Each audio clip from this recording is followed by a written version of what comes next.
ইতিহাসের ইতিহাসগুলো আমরা জেনে রাখি সংক্ষিপ্তভাবে।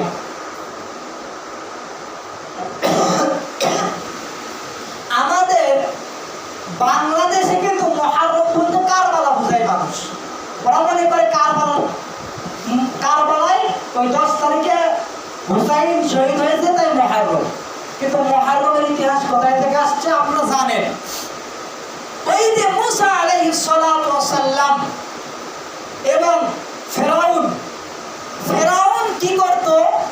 বনি ইসরাইল অর্থাৎ মুসা আলাইহিস সালামের উপর নির্যাতন করত, তার উম্মতের উপর নির্যাতন করত।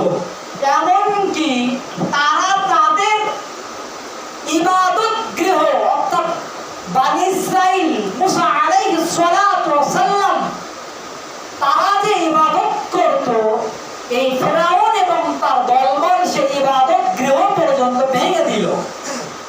ভেঙে দেওয়ার কারণে আল্লাহর নবী মুসা আলাইহিস সালাতু ওয়াস সালাম কি করলেন? ফেরাউনের নামে বরদোয়া করলেন। বরদোয়া করলেন কোরআনে সবগুলো আছে, সংক্ষিপ্তভাবে বলি। এগুলো কোরআনের আয়াত, অনেক সূরা আনফাল, সূরা ইউনূসের মধ্যে একবার স্পষ্ট আয়াত আছে।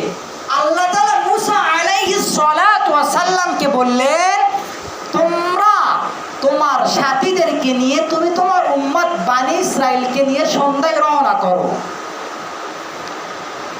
তো ফেরাউন যখন দেখলো মুসা আলাইহিস সালাতু ওয়াস সালাম তার দলবল তার উম্মতকে নিয়ে মিশর থেকে বাহিনীর দিকে চলে যাচ্ছে, মিশর ত্যাগ করতেছে, তখন ফেরাউন কি করলো?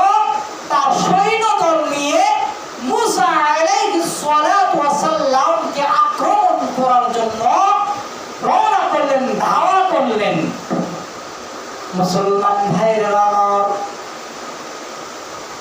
হযরতে মুসা আলাইহিস সালাতু ওয়াস সালাম যখন তার উম্মত বনি ইসরাইলকে নিয়ে যখন রওনা করলেন সন্ধ্যাবেলায়, এ খবর যখন ফেরাউনের দলবল ফেরাউনের সৈন্যবাহিনী খবর পাইছে, খবর পাওয়ার সঙ্গে সঙ্গে ফেরাউনের দলবল ফেরাউনের মন্ত্রী যত যা ছিল ওরা মুসা আলাইহিস সালাতু ওয়াস সালামকে আক্রমণ করার জন্য, তাদেরকে ধরার জন্য, তাদেরকে আক্রমণ করার জন্য ওরা পিছন থেকে রওনা করছে। মুসলমান ভাইরা আমার, হযরতে মুসা আলাইহিস সালাতু ওয়াস সালাম রওনা করছেন এমন জায়গায় মুসা আলাইহিস সালাতু ওয়াস সালাম রওনা করছেন, তার সামনে হলো লোহিত সাগর বা গুলজন সাগর। ডানেও রাস্তা নাই, ডানেও সাগর, সামনেও সাগর, পাশে হলো পাহাড়, আর পিছন দিকে শত্রু বাহিনী ফেরাউনের বাহিনী। এমন সময় মুসা আলাইহিস সালাতু ওয়াস সালামের উম্মত মুসা আলাইহিস সালাতু ওয়াস সালামকে ডাক দিয়ে বললেন, মুসা, আমরা তো শেষ, ফেরাউন তো আমাদেরকে ধরবে, ফেরাউন তো আমাদেরকে ধরে হত্যা করবে, আমরা তো এবার শেষ হয়ে যাব। তখন মুসা আলাইহিস সালাতু ওয়াস সালাম আল্লাহর নিকট দোয়া করলেন। আল্লাহ বললেন, মুসা, তুমি ভয় পেও না, তোমার সঙ্গে তোমার রব আছে, তোমার কোনো টেনশন নাই। মুসলমান ভাইরা আমার, আল্লাহ বললেন, হে মুসা, তোমার হাতে যে লাঠি আছে তুমি ওই লাঠি সাগরের মধ্যে নিক্ষেপ করো।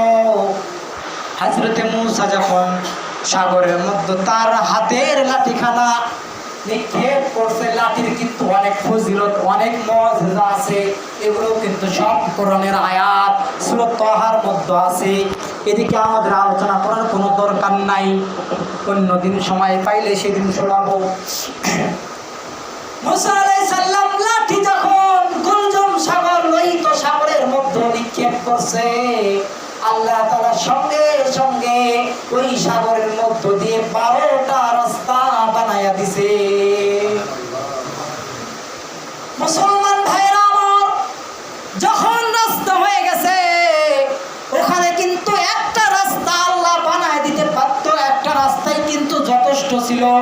মুসা আলাইহিস সালামের উম্মতের মধ্যে 12টা দল ছিল, 12টা গোত্র ছিল। এজন্য আল্লাহ তাআলা 12টা লোককে, 12টা গোত্রের লোককে ভালোবাসে 12টা রাস্তা বানায় দিছে।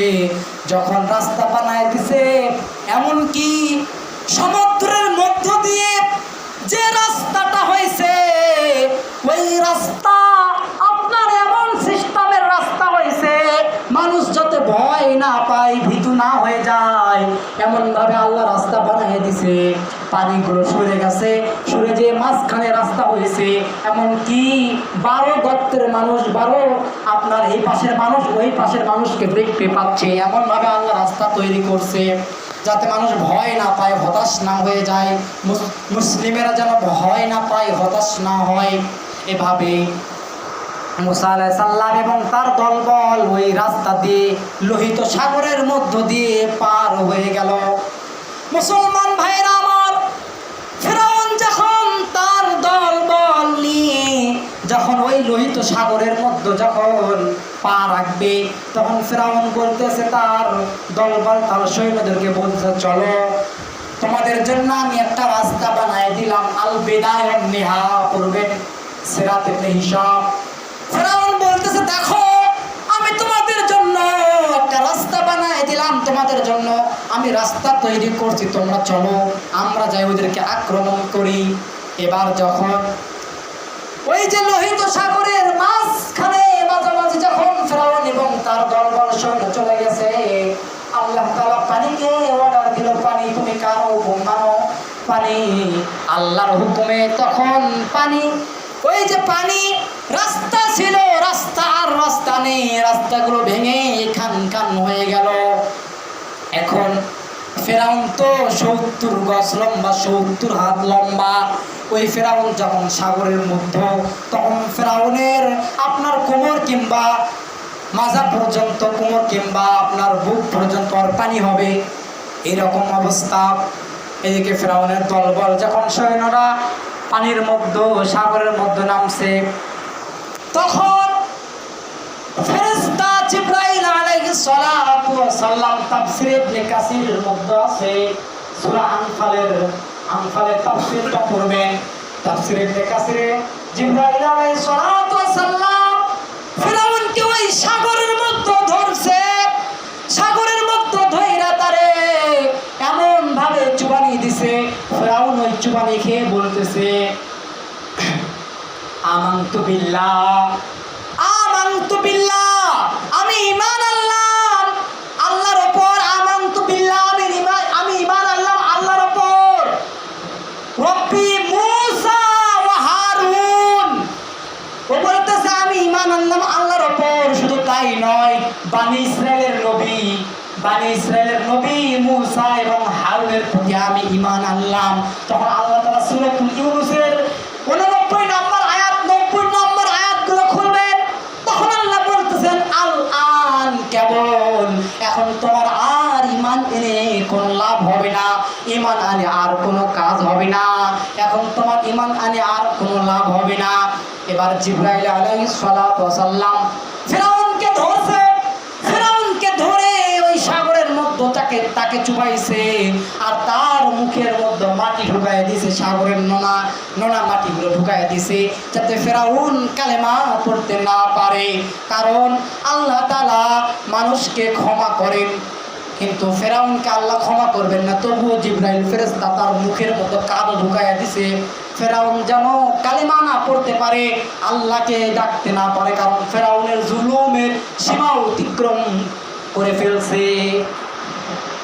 মুসলমান ভাইরা আমার, আল্লাহ তাআলা ফিরআউন সম্পর্কে বলছেন, ফিরআউনকে এমন পর্যায়ে আল্লাহ রাখছেন, তাকে কিয়ামত পর্যন্ত তার লাশটারে সুটকি বানায় রাখছে, তার লাশটাকে দেখে দেখে মানুষ শিক্ষা গ্রহণ করবে। আজও বাংলাদেশে অনেক ফেরাউন